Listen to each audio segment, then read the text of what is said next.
అదే తర్వాత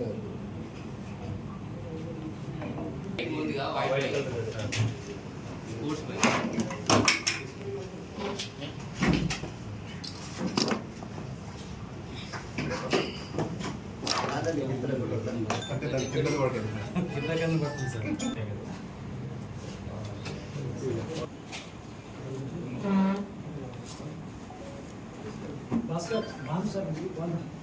కొంచెం వెనక్కు చెప్పి ఒకటి ఏమనుకో 4:30 టైంలో పెనుకలపాటి అబ్రహం పీటర్ అనే వ్యక్తి తన మోటార్ సైకిల్ మీద ఒక షాప్కి వెళ్ళి తిరిగి ఒడ్డుగూడెంలో ఉన్నటువంటి తన ఇంటికి వెళ్తుండగా మోటార్ సైకిల్ మీద వెళ్తూ ఉన్నాడు.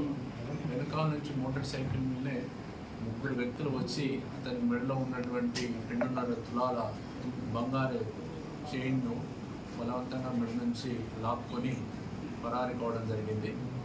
ఈ విషయమై సదర్ అబ్రహం పీటర్ పోలీస్ స్టేషన్లో ఫిర్యాదు ఇవ్వగానే మేము కేసు నమోదు చేసి ఇన్వెస్టిగేషన్ ప్రారంభించాము. ఆ ఏరియాలో ఉన్నటువంటి సాంకేతిక ఆధారంగా ఎవరు నేరం చేసిందని చెప్పేసి ఒక 3-4 బృందాలను విచారణ కోసం పెట్టడం జరిగింది.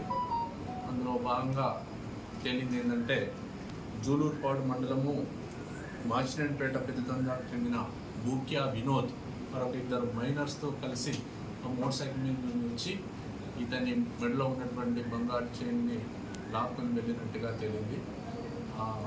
ఈరోజు అతన్ని అరెస్ట్ చేయడం జరిగింది. కోర్టులో ప్రొడ్యూస్ చేస్తాం.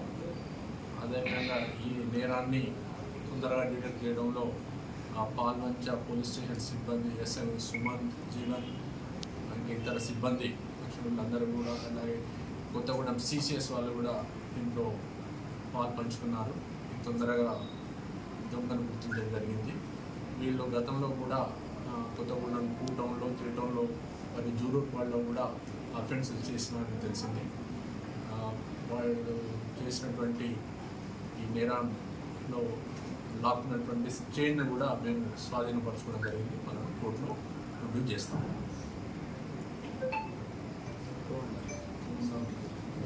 సుమారు 1,00,000 రూపాయలు.